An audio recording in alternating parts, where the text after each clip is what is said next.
사건 소개 전 우선 CCTV를 보여드리겠습니다. 아버지가 딸을 데리고 셀프 드라이브 여행을 하다가 휴게소에 들려 딸에게 음료수를 사주는 모습 같지 않나요? 만약 이 빨간 옷을 입은 남자가 변태 악마고 옆에 있는 어린 소녀는 그가 납치한 인질이라고 하면 어떻게 생각하시나요? 납치범과 인질이 왜 사이좋게 편의점에 나타났을까요? 도대체 무슨 일이 있었던 걸까요? 안녕하세요. 미스터리 수사국입니다. 오늘은 2005년 미국을 충격에 빠뜨린 사건을 소개해드리겠습니다.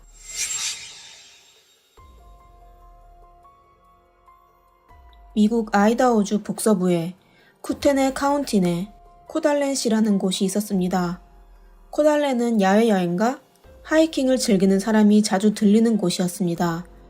코달렌은 길게 뻗은 90번 고속도로가 이어져 있어 워싱턴주와 몬태나주 사이를 오갈 수 있어 교통도 편리했죠. 코달렌은 풍경이 아름답고 살기도 좋고 여행하기도 좋은 도시입니다. 2005년 5월 16일 평범한 월요일이었어요. 경찰서로 한 남자의 신고 전화가 걸려왔습니다. 남자는 본인이 로버트라고 밝히며 오후에 옆집에 갔었는데 현관문과 문틀 사이에서 붉은 자국을 발견했다고 합니다. 확인하기 위해 문을 두드렸지만 응답하는 사람이 없어 무슨 일이 생긴 것 같아 바로 경찰에 신고했다고 합니다. 신고를 받은 경찰은 바로 인근의 순경을 현장으로 파견하였습니다. 사건 현장은 코달렌시의 동쪽에 있었어요.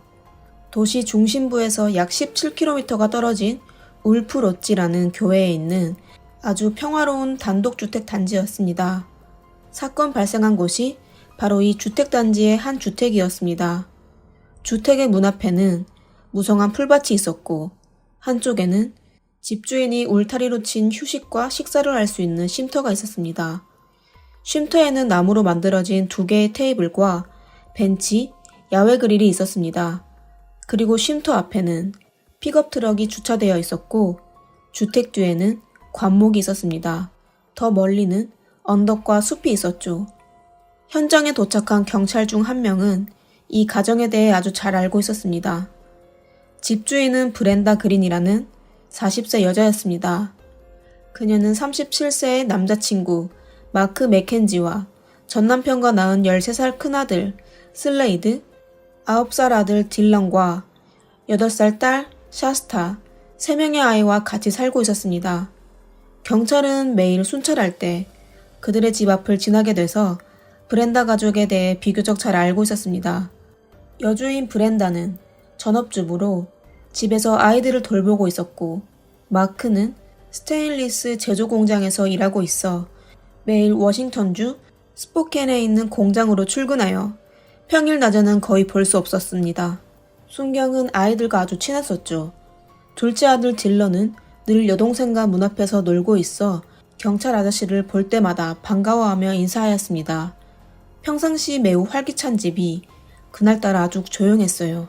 두 순경이 집 문 앞으로 다가가자 제보자가 얘기한 붉은 흔적을 발견하였습니다.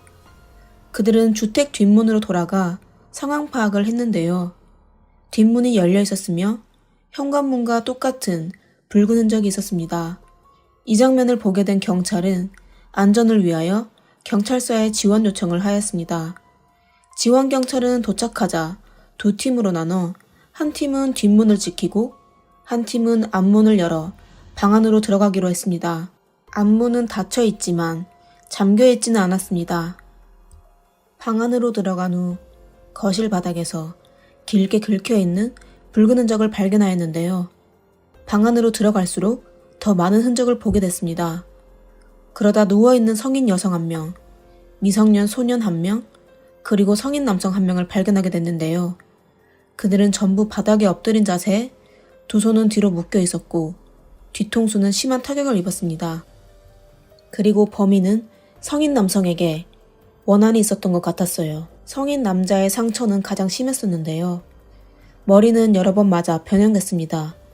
그들은 한 사람의 머리가 다른 사람의 발과 이어져 세 사람은 아주 기이한 U자 모양으로 됐습니다.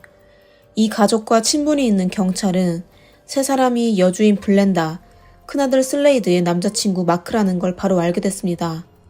경찰은 집 전체를 샅샅이 뒤져서 수사하였는데요.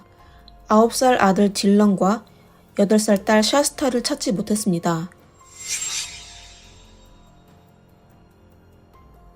두 남매는 도대체 어디에 갔을까요? 현장 확인 결과 남매의 침실은 집안 전체에서 붉은 흔적이 거의 없는 가장 깨끗한 곳이었습니다. 아이들이 사건 과정을 목격하게 되어 집 위에 있는 숲으로 탈출한 게 아닐까 했는데요. 수사 결과 집 부근에 있는 숲과 관목에 아이들의 흔적을 발견하지 못했습니다. 그들이 범인에게 납치됐을 가능성이 아주 높았습니다. 경찰은 바로 엠보 경고를 발령하고 FBI의 도움을 요청하였습니다. 쿠테네 카운티 내 FBI와 현지 경찰은 수사팀을 구성하여 실종된 두 아이를 찾기 시작하였습니다. FBI는 우선 자매의 친아버지와 연락하여 그가 아이들과 함께 있는지 확인하고 또 피해자의 친구와 이웃을 상대로 신문하였지만 역시 아무런 단서를 얻지 못했습니다. 근처 이웃의 진술에 의하면 마지막으로 그들 가족을 만나게 된 시간은 사건 발생 전날 저녁이었습니다. 다시 얘기하자면 5월 15일 저녁인데요. 주말이었어요. 브렌다는 집에서 친구와 이웃을 초대하여 BBQ 파티를 열었습니다. 그들은 그녀의 집 밖에 있는 쉼터에서 바베큐를 먹으며 즐기고 있었어요. 저녁 10시쯤에야 파티가 끝나고 다들 귀가했는데요. 그때까지 사람들은 이상한 게 없었다고 했습니다. 그리고 그게 그들이 일가족을 마지막으로 본 장면이었습니다. 경찰은 샤스타와 딜런을 찾는 전단지를 쿠테네 카운티 내 골목 곳곳에 붙였습니다. 모든 라디오와 TV 방송국에도 남매를 찾는 공고를 반복하여 재생하였어요. 그리고 길가에 있는 거대한 광고판도 바로 남매의 사진과 정보로 교체됐습니다. 사건 발생하고 얼마 안 돼 코달렌시의 거의 모든 사람이 아이들을 찾고 있었습니다. 사람들은 자발적으로 인근에 있는 산과 강변을 수색하며 자원봉사자들은 집집마다 대문을 두드리며 아이를 본 적이 있냐고 물었습니다. 한동안 아이들의 실종과 비참하게 세상을 뜨게 된 브렌다 가족은 미국을 떠들썩하게 했습니다.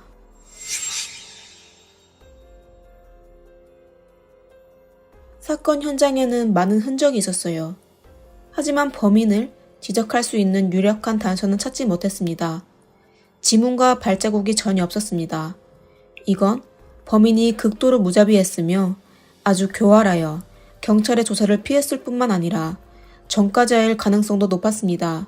경찰은 현장에서 범인 관련 단서를 찾지 못하여 피해자의 사회적 관계를 조사하기 시작하였습니다. 참혹한 현장을 통하여 경찰은 범인의 동기가 증오일 가능성이 높다고 추측하였어요. 의심되는 첫 번째 사람은 브렌다의 전남편 스티브였습니다. 브렌다와 스티브는 1986년에 결혼하여 2001년에 이혼하였습니다. 15년의 결혼 생활에 그들은 총 5명의 자녀를 낳았는데요. 브렌다와 같이 사는 자녀 3명 외에 성인이 되어 독립한 2명의 아들도 있었습니다. 브렌다의 친척과 지인의 진술에 따르면 스티브와 브렌다의 관계는 그렇게 좋지 않았어요. 특히 자녀의 양육권과 교육 문제로 많이 다퉜었죠. 결국 FBI는 스티브의 휴대폰과 컴퓨터를 수색하여 사건 당일 스티브의 집에 있다는 걸 알았습니다. 스티브는 바로 용의자에서 배제되었어요. 경찰은 또 성인이 된 스티븐과 브렌다의 두 아들 제시와 벤치의 알리바이를 조사하기 시작했습니다. 그들 둘은 전부 전과자였습니다. 하지만 사건 발생 시 제시는 도둑으로 교도소에 있었고 벤츠도 알리바이를 제공하여 그들도 용의자에서 배제되었습니다. 사건 수사에 아무런 진도가 없을 때 부검실에서 그나마 좋은 소식을 전해왔습니다. DNA 검사 결과 현장에서 발견한 모든 빨간 흔적은 전부 큰아들 슬레이드 것이었습니다. 샤스타와 딜런의 흔적은 없었습니다. 그리고 3명의 피해자의 상처는 모두 양뿔 망치로 친 것으로 확인됐습니다. 범인은 망치로 여러 번 내리쳐 그들을 숨지게 했죠. 피해 시간은 2005년 5월 16일 새벽이었어요. 가장 먼저 숨지게 된 사람은 마크였고 바로 이어 브렌다와 슬레이드가 숨지게 됐습니다. 집안 곳곳에 슬레이드의 흔적만 있는 건 슬레이드가 숨지기 전 의식이 흐릿할 때 집안을 왔다 갔다 하다가 나중에야 엄마의 곁에 넘어진 것으로 추측됐습니다. 그나마 다행인 건 두 남매가 납치됐을 때 무사했다는 겁니다. 그럼 아이들만 납치하면 되는데 왜 다른 가족을 숨지게 했을까요? 그리고 납치하려면 학교나 버스 정류장 같은 곳에서 납치할 수 있는데 왜 꼭 그들은 집으로 갔을까요? 경찰은 범인이 하는 짓에 대해서 이해할 수가 없었습니다. 경찰서의 한 라인은 터지도록 울려댔지만 대부분은 쓸모없는 단서였습니다. 아이들이 납치된 지 3일이 지났는데 사건 조사는 완전히 교착 상태에 빠졌습니다. 사실 경찰은 그들이 조사하고 있는 사건이 보통 납치 사건이 아니라는 걸 모르고 있었습니다. 사건 당일 모든 사람이 두 아이를 찾고 있을 때 누구도 빨간색 지프 그랜트 체로키가 90번 주간 고속도로에서 달리고 있는 걸 발견하지 못했습니다. 그리고 승용차 뒷좌석에는 손발이 묶여 있고 입이 막힌 두 아이가 있었습니다. 운전하고 있는 사람은 낯선 남자였어요. 그는 승용차를 운전하여 몬테나주를 지난 후 외진 깊은 산속으로 갔습니다.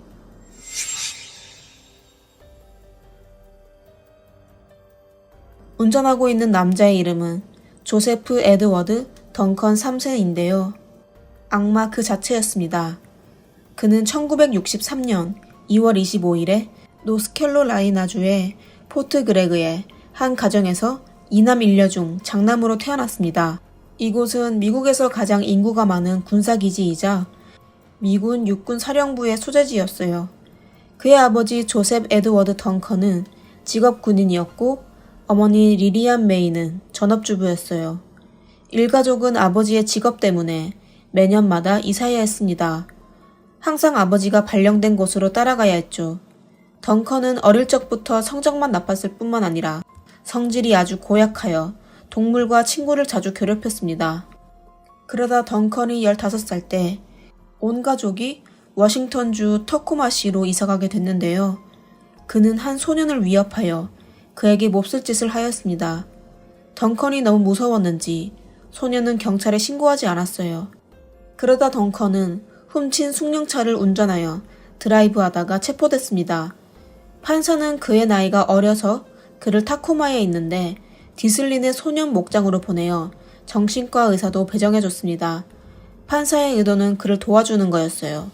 하지만 덩컨은 선천적으로 악덕하여 자랑스러운 말투로 심리의사에게 소년들에게 몹쓸 짓을 하는 게 너무 좋다고 말했습니다. 그는 16살밖에 안 됐는데 그에게 피해받은 자는 13명에 달했습니다.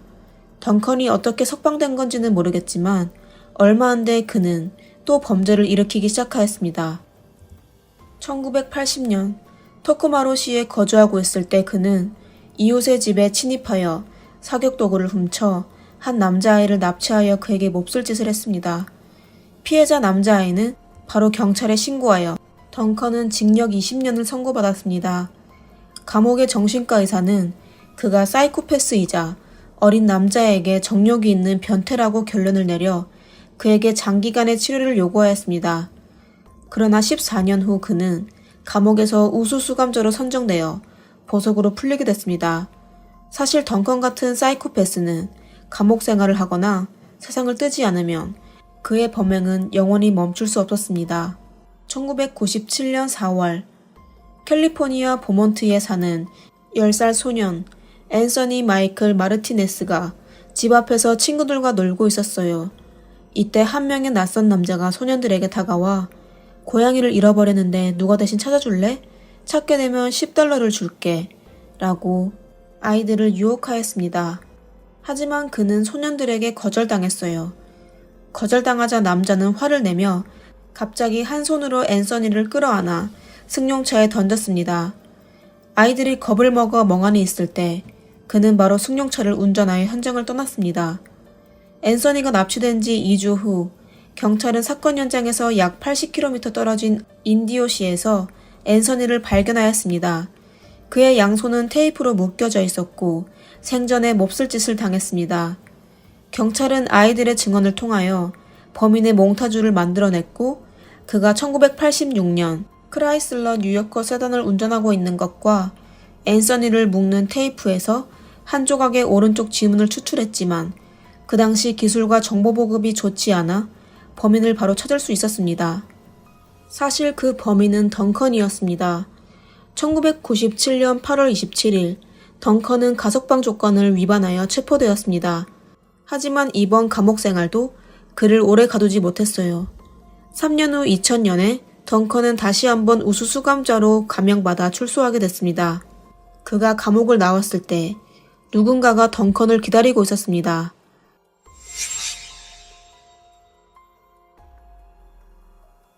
이 사람이 바로 덩컨의 남자친구 리차드 와크맨이라는 내과 의사였습니다.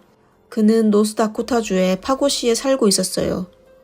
기사의 보도에 따르면 둘은 90년대부터 서로를 알게 됐으며 게이바와 초복바를 즐겨 다녔습니다. 그리고 덩컨이 감옥에 가도 서로들의 연락은 끊기지 않았습니다. 사실 덩컨이 3년 만에 출소하게 된 건 리차드의 덕이었습니다. 의사의 직업을 가진 리차드는 부자였습니다. 그는 덩컨을 위해 최고의 변호사를 고용하였습니다. 일반적으로 전과 있는 사람이 다시 범죄를 저질렀을 때 최고의 변호사를 구하지 않으면 아마 평생 감옥에서 지내야 했어요. 2000년 7월 14일 덩컨이 출소하자 리처드는 그에게 판고시로 가는 기차표를 사줬어요. 그리고 일주일 후 덩컨은 판고시에서 거주하게 됐습니다. 그는 사우스다코타 주립 대학에 입학하여 컴퓨터 과학 학사 과정을 공부하였습니다. 리처드가 덩컨의 과거에 대해 얼마나 알고 있는지는 모르겠지만 덩컨이 살고 있는 파고시의 동네 주민들은 모르고 있었어요. 사람들은 처음 덩컨을 보고 예의가 바르고 말투가 부드러운 젠틀한 사람인 줄 알고 그와 사이좋게 지냈습니다. 사실 그들은 인터넷에서 범죄자 기록에 본인의 집 주소만 입력하면 근처에 살고 있는 덩컨의 이름이 위에 있는 걸 알 수 있었어요. 덩컨은 상급 범죄자로 출소 후 3개월마다 자신의 주소를 업데이트해야 했습니다. 보안관 사무실에서도 매년 4번 그의 집으로 사람을 파견하여 조사해야 했습니다. 그리고 이런 확인은 평생 유지해야 했죠. 미국에서 다른 사람에게 강제로 몹쓸 짓을 하게 되면 범죄의 심각성에 따라 3개의 등급으로 나눴는데요. 그중 상급이 가장 심각한 단계였습니다. 이건 범죄자가 13살 이하의 어린아이를 대상으로 몹쓸 짓을 했다는 걸 의미하였습니다. 그리고 최소 1년 이상의 형을 받은 거라 이런 사람은 지극히 위험했죠. 상급 범죄자의 신분과 주소를 공개해야만 범죄를 감독하고 예방할 수 있다고 생각한 거였습니다. 얼마 지나지 않아 현지 치안관이 덩컨의 집을 방문하면서 그가 전과가 있다는 사실이 이 사람들에게 밝혀지게 됐습니다. 하지만 신기하게도 몇몇 이웃은 불안감은 표현했지만 대부분 이웃은 덩컨을 받아들였습니다. 그는 현지에서 여러 친구를 사귀게 됐는데요. 그중 아주 부유한 사업가도 있었습니다. 그리고 덩컨은 대학에서 수업하며 아르바이트도 구했습니다. 주변 사람들의 선의와 아량으로 그는 마치 좋은 사람이 된 것 같았습니다. 2004년 1월 4일 그는 블로그를 만들어 자신의 첫 게시글을 올렸습니다. 그는 일기에서 자신을 해피조와 제트로 불렀습니다. 그는 제트가 자신의 선한 면이고 그의 마음속 악마들과 싸워준다고 적었습니다. 덩컨이 좋은 사람이 되고 싶다는 말에 대하여 다들 어떻게 생각하시는지는 모르겠지만 제트라는 이름을 기억해주세요. 2004년 6월 해피조와 선한 제트는 덩컨의 몸에서 천천히 떠났습니다. 그리고 2005년 그들은 완전히 사라졌고 덩컨은 완전한 악마로 변신하였습니다.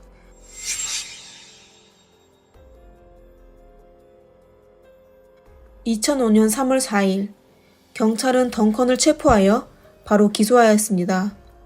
확인해보니 8개월 전 2004년 7월 3일에 한 남자가 미네소타주 베이컨 카운티의 한 초등학교에 몰래 침입하여 운동장에서 한 소년에게 몹쓸 짓을 하고 다른 한 소년에게도 똑같은 짓을 하려다가 사람들에게 들켜 도망쳤습니다. 미네소타 경찰은 계속하여 범인을 찾고 있었는데요. 2005년 3월에서야 덩컨이 한 짓이라는 걸 알게 됐습니다. 덩컨은 거주하고 있는 주가 아닌 다른 주에서 범행을 저지르게 되면 제재를 피할 수 있다고 생각하여 거주지에서 73km가 떨어진 디트로이트에서 범행을 저질렀는데 결국 체포됐습니다. 하지만 법원은 이상하게도 덩컨의 부자 친구가 15,000달러, 하나로 약 2천만 원의 보석금을 내자 바로 그를 석방하였습니다. 그리고 덩컨이 심판하는 날까지 어디에도 못 가게 조건을 걸었습니다. 파고시 주민들은 덩컨이 한 짓을 알고 의견이 분분하였습니다. 그들은 전에 덩컨이 좋은 사람이 되겠다는 말을 전부 거짓말인 것 같았으며 그를 무서워하며 원망하기 시작하였습니다. 주민들은 자녀를 보호하기 위해 덩컨과 거리를 두기 시작하였어요. 그럼 이때 덩컨은 과연 무슨 생각을 하고 있었을까요? 2005년 4월 15일 그는 괴물이 널 데리러 갈 거야 라는 게시글을 블로그에 올렸습니다. 게시글에는 아래와 같은 내용이 적혀 있었어요. 사람들은 제가 범죄를 저질렀다고 하네요. 하지만 저랑 친한 사람은 알 겁니다. 제가 절대 이런 짓을 할 수 없다는 걸요. 저는 아이를 좋아하는 변태도 사이코패스도 아니에요. 그리고 저는 제가 다른 사람을 다치게 할 때 그들의 고통을 느낄 수 있어요. 하지만 이건 제가 무조건 해야 할 일을 멈추게 할 수 없었습니다. 그는 자신의 정신적 여정을 감정적으로 적었으며 다음의 범죄를 준비하였습니다. 다시 한번 덩컨 같은 악마는 절대 변하지 않을 거라는 걸 알 수 있었죠. 현지 월마트의 쇼핑 기록을 확인해보면 덩컨은 4월 13일에 게시글을 올리기 이틀 전 그가 투시경, 미니 캠코더, 테이프, 그리고 배터리를 구매한 적이 있다는 걸 알 수 있습니다. 그리고 그는 일주일 뒤 4월 20일에 보석금을 포기하고 도망치기 시작하였습니다. 그는 빨간색 승용차를 렌트하여 경찰의 추적을 피하려고 다른 차량의 번호판을 훔쳐 교체하였습니다. 5월 1일 그는 정식으로 강력 범죄자로 미국 전국에서 수배하기 시작하였습니다. 이때 덩컨은 9살 딜런과 8살 샤스타를 목표로 납치 계획을 짜고 있었어요. 경찰은 브렌다 가족이 참변을 당하고 두 아이가 실종된 사건을 보복이라고 추측하였지만 경찰의 수사 방향은 잘못된 거였어요. 사실 덩컨은 두 남매를 납치하기 위해 이런 악독한 범죄를 저질렀던 겁니다. 그리고 브렌다 일가족을 숨지게 한 이유는 그가 사회에 대한 복수였어요. 덩컨은 샤스타와 딜런을 몬태나주의 롤로 국립공원으로 데려갔습니다. 공원은 사람들과 멀리 떨어져 있는 깊은 산림이었어요. 덩컨은 산림에서 폐기된 캠프장을 범죄 장소로 정하였습니다. 두 아이는 본인들이 어떤 참변을 당할지 상상도 못했어요. 다시 사건 당일로 돌아가 봅시다.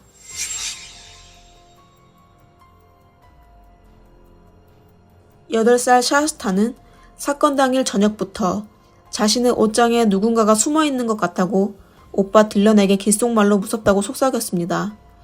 딜런은 여동생을 토닥이며 집에 엄마도 있고 오빠도 있으니 걱정 말라고 안심시켜줬습니다.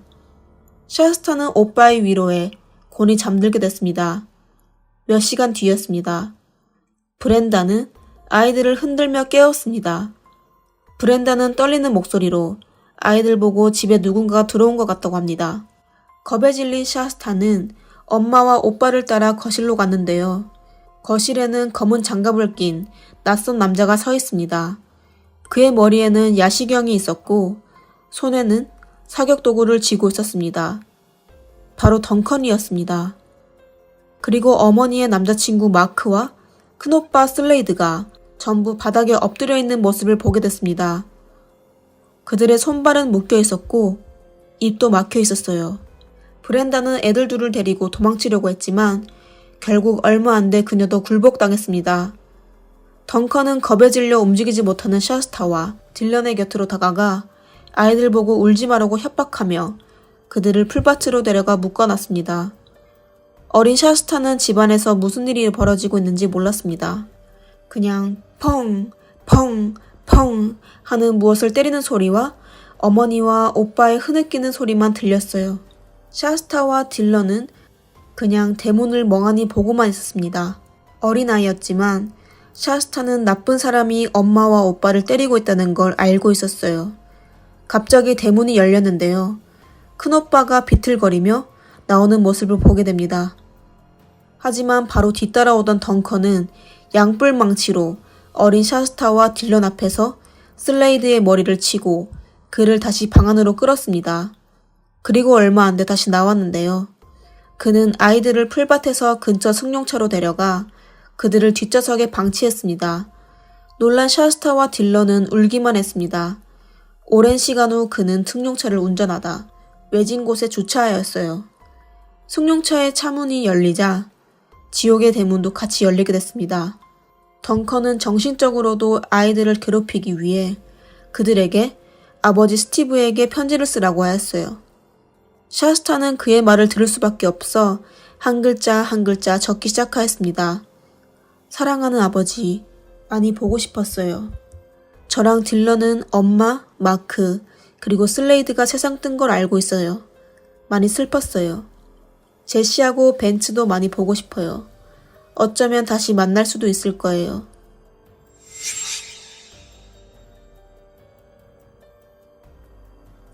편지에 적은 것과 같이 샤스타는 아마 아버지를 너무 많이 보고 싶을 거예요. 그녀는 자신과 오빠를 위하여 꼭 살아남을 거라고 결심하였습니다. 샤스타는 덩컨의 가정과 그의 친구에 대해 묻기 시작하였습니다.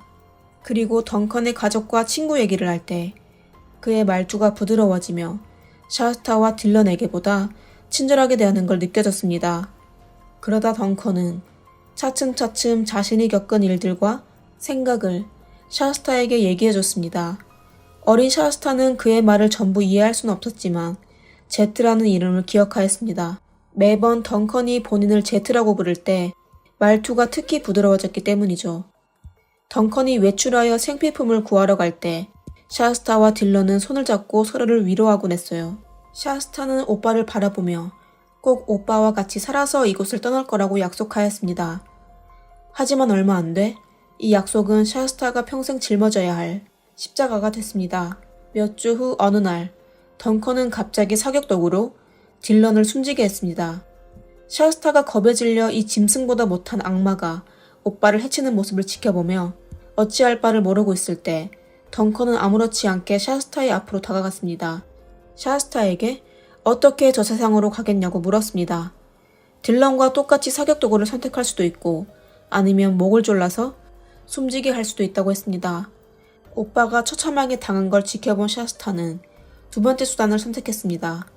혹시라도 덩컨이 마음을 바꿀 수 있다고 생각한 거죠. 덩컨은 샤스타의 곁으로 다가갔습니다. 샤스타가 쓰러지기 직전 온갖 힘을 다하여 제발 제트! 라고 말하자 그 말을 들은 덩컨은 바로 샤스타를 풀어주고 갑자기 바닥에 주저앉아 통곡하며 샤스타에게 넌 진심으로 나를 생각해주는 사람이야. 진짜 못하겠어. 라고 말하였습니다. 겨우 살게 된 샤스타는 다음 날부터 덩컨을 따르며 복종하며 덩컨 보고 저 이제 가족 없어요. 아저씨랑 영원히 같이 있을래요. 아저씨 가족 만나고 싶어요. 라고 말했습니다. 덩컨은 기뻐하며 샤스타를 자기의 고향 워싱턴주로 데려가기로 했습니다. 샤스타는 덩컨의 집으로 가기 전 다시 코달렌으로 가서 덩컨에게 자기가 가장 좋아하는 학교와 운동장을 보여주겠다고 했습니다. 이때 덩컨은 샤스타를 더 이상 의심하지 않고 샤스타의 소원을 들어주기로 했어요. 8살밖에 안 되는 여자아이는 자신의 용감과 지혜로 살아남았습니다.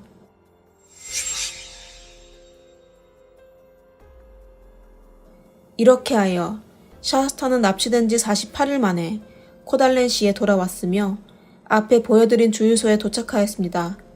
안타깝게도 샤스타의 사진이 도시 곳곳에 부착되어 있었지만 주유소 직원은 샤스타를 알아보지 못했어요. 그러다 다른 한 사람이 샤스타를 보고 경찰에 신고하였습니다. 신고한 사람은 데니즈라는 패스트푸드점의 저녁타임 당직 A씨였습니다. 2005년 7월 2일 새벽 2시에 한 남자가 어린 소녀와 A씨가 일하고 있는 매장으로 왔습니다. A씨뿐만 아니라 같이 일하고 있는 B씨도 소녀가 사람 찾기 공고에 있는 샤스타 같다고 했습니다. 사실 어린아이가 새벽에 패스트푸드점에 들린 그 자체가 이상했습니다. 어린 소녀의 옷차림은 아주 지저분했습니다. 그리고 소녀와 같이 온 남자의 눈은 엄청 사나워 보였는데 분명 나쁜 사람 같았어요. 둘은 서로 앉아 주문하기 시작했습니다.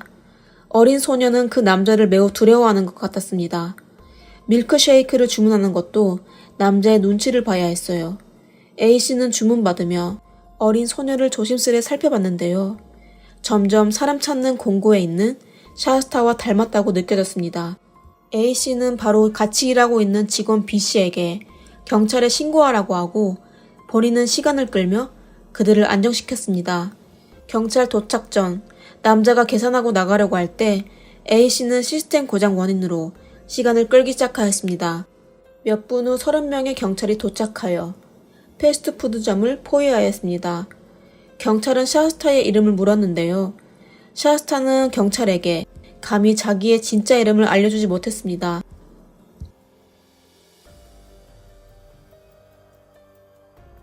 아이는 본인이 캐티라고 하며 덩컨을 바라봤습니다. 그리고 덩컨이 본명을 얘기해도 된다고 해서야 작은 목소리로 본인이 샤스타라고 하였습니다. 경찰은 바로 덩컨을 체포하며 샤스타를 병원으로 보냈습니다. 샤스타의 육체적 건강은 괜찮았습니다. 그리고 드디어 병원에서 그리웠던 아버지를 만나게 됐죠. 경찰은 덩컨의 차 안에서 몇 개의 중요한 증거를 발견하였습니다. 그중 가장 중요한 사격 도구와 GPS 로케이터의 메모리 카드가 있었습니다. 메모리 카드에는 그가 남매를 해치는 과정이 기록됐습니다. 그가 아무런 진술을 하지 않아도 물증으로 충분히 유죄 판결을 내릴 수 있었어요. 경찰은 샤스타가 안정될 때까지 기다렸다가 아이에게 질문을 하였습니다. 샤스타는 덩컨이 어떻게 본인과 오빠를 납치했는지 그리고 오빠 딜런이 어떻게 숨지게 됐는지 진술하였습니다. 경찰은 메모리에 기록된 내용과 샤스타의 진술로 드디어 숨진 딜런을 찾았습니다. 어린 딜런은 영원히 9살의 나이에 멈추게 됐습니다. 조사 초기 덩컨은 대화를 거부하였습니다.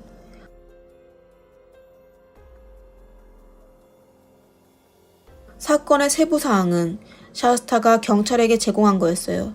덩컨을 제재하기 위해 어린 샤스타는 한 번, 또 한 번 겪었던 고통스러운 기억을 반복으로 얘기해야 했습니다. 하지만 샤스타는 고통을 참으며 법정에서 덩컨을 지적해도 된다고 했습니다. 다행히도 여러 차례의 신문 끝에 덩컨은 자신이 저지른 범죄를 인정하였습니다. 그가 보석 기간에 저지른 범죄까지 말이죠. 덩컨은 3번의 극형을 선고받았습니다. 하지만 여러 가지 이유로 그의 처형 날짜는 계속 미뤄지게 되고 그러다 몇 년 후 뇌종양으로 세상을 뜨게 됐습니다. 사건은 덩컨의 떠남으로 끝나게 됐습니다. 현재 샤스타는 아이 4명을 가진 어머니가 되어 남편 마이클과 같이 보이시에 살고 있습니다. 샤스타는 성장하면서 아주 많은 어려움을 겪었습니다. 사람들은 그가 어릴 적에 성인도 감당하기 어려운 참변을 당하고 어떻게 견뎠는지 상상도 할 수 없었을 겁니다. 샤스타는 13살부터 알코올과 약으로 자신을 마비하며 나쁜 아이들과 사귀어 자기가 겪은 고통과 오빠를 지키지 못한 죄책감을 잊으려고 노력하였습니다. 그리고 아버지 스티브와 정신과 의사의 도움으로 잠깐 정상적인 삶을 살게 됐습니다. 그녀는 18살에 첫 아이를 낳고 가정에 충실하기로 했습니다. 안타깝게도 2018년 그녀는 다시 약을 했을 뿐만 아니라 약을 아이들에게 쉽게 접할 수 있는 곳에 두어 큰일이 날 뻔하여 집행유예를 선고받았습니다. 2019년 2월 22일 아이를 데리고 가출하여 그의 남편은 실종신고를 하였습니다. 그러다 덩컨이 세상을 떠났던 소식을 듣고 그녀는 오랫동안 덩컨을 증오했다며 본인의 영혼이 드디어 자유를 얻게 됐다고 인터뷰에서 진술하였습니다. 샤스타는 피플 매거진과 디스커버리 채널에서 본인의 스토리를 제작한 다큐멘터리에 납치된 세월을 되돌아보며 마치 어제 발생한 것 같다고 합니다. 시간은 그녀의 상처를 완전히 치료해주지 못했습니다. 샤스타가 언젠가는 따뜻한 햇볕을 맞이하며 평범하지만 행복한 삶을 살기를 바랍니다. 그리고 억울하게 세상을 뜨게 된 삼가 고인의 명복을 빌겠습니다. 여러분은 이 사건에 대해 어떤 생각이 드시나요? 댓글로 남겨주세요. 감사합니다. 미스터리 수사국입니다.